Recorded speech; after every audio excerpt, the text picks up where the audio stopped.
Bonjour et bienvenue sur la chaîne Africa Twin Voyager. Aujourd'hui, je voudrais vous présenter Liberty.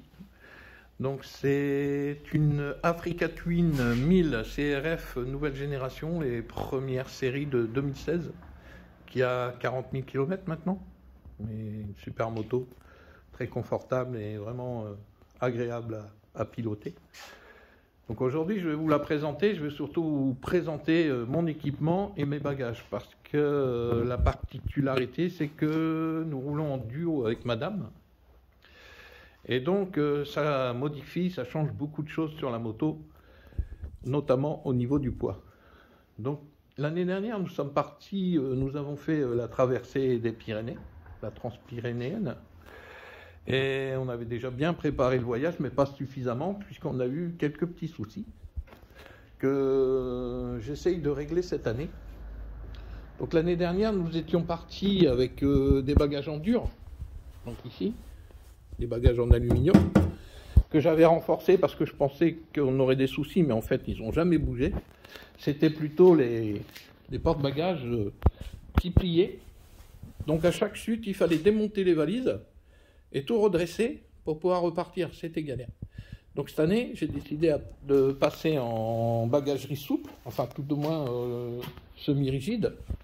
Au départ, ce sont des bagageries souples de chez Bactec, mais c'était trop arrondi, ça ne me plaisait pas, ça déformait. Du coup, je les ai transformés en semi-rigide, très facile, hein.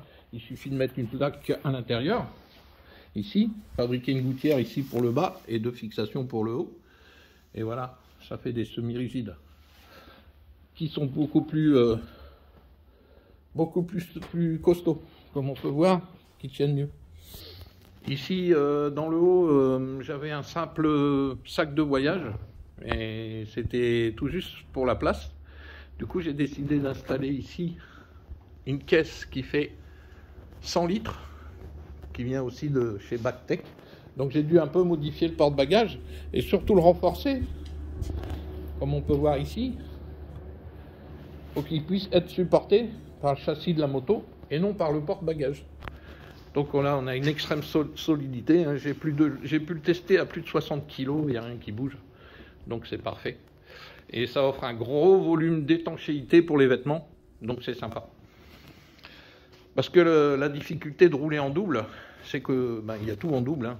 Il y a les couchages, il y a le matériel, il y a les vêtements, et puis il y a madame. Donc en charge totale, on est largement au-dessus des 400 kg, autour des 440 kg à peu près, voire plus, quand tous les pleins sont faits. Et donc, il a fallu un peu modifier la mécanique. J'ai dû renforcer les amortisseurs cette année, parce que l'année dernière, même serré à fond, tous les amortisseurs serrés à fond, on avait des difficultés. C'était trop juste. La moto était vraiment basse. Donc cette année, j'ai monté un kit.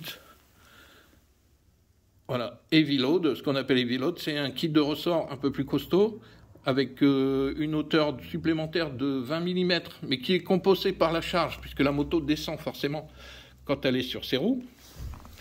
Donc on ne sent pas les 20 mm, par contre le renfort de suspension, on le sent bien, et donc la moto retrouve une souplesse off-road parfaite, avec ce système de kit de ressort, à l'avant comme à l'arrière.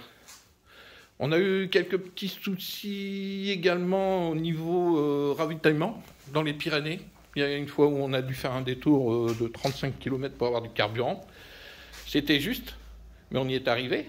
Du coup, cette année, je rajoute un bidon de 5 litres de carburant à l'avant et un bidon de 5 litres d'eau aussi, parce que quand il fait 37-38 degrés en off-road toute la journée, on a soif. Du coup, on a un bidon supplémentaire d'eau. Ici, pour nous sortir des galères, j'ai installé également un treuil, ici à l'avant.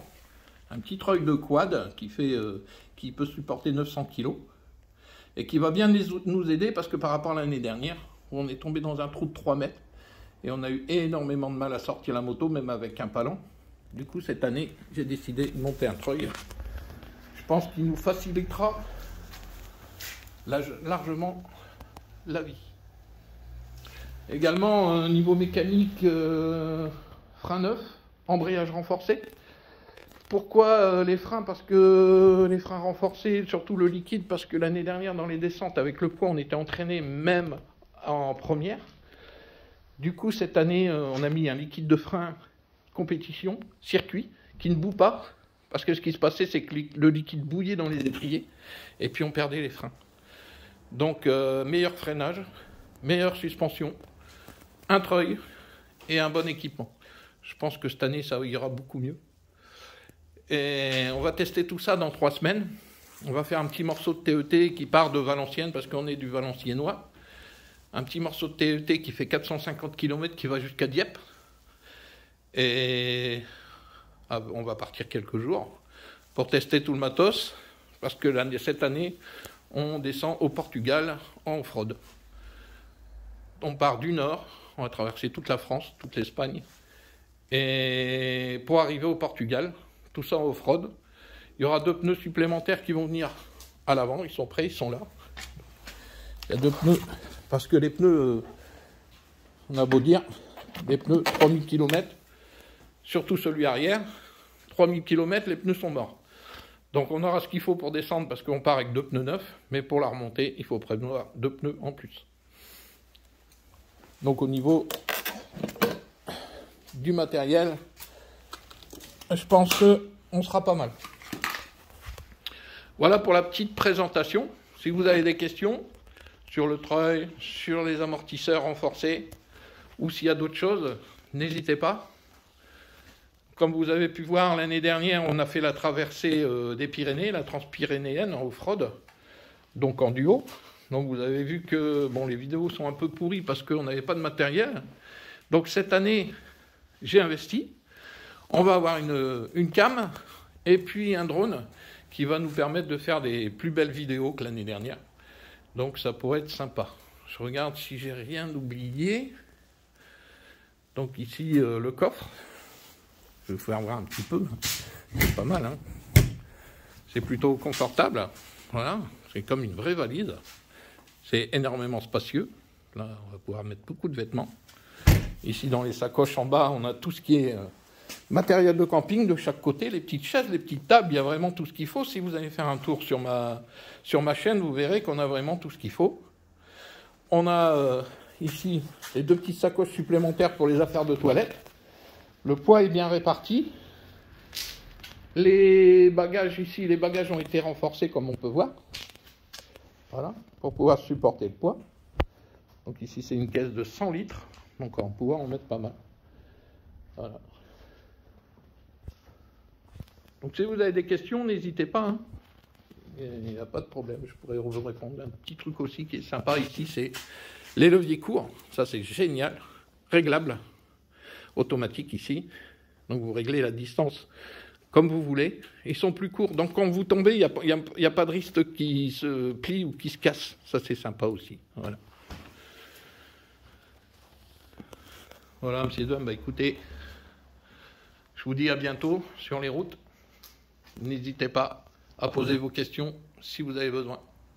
Je vous souhaite une bonne journée et puis surtout une belle saison de moto. À bientôt, au revoir.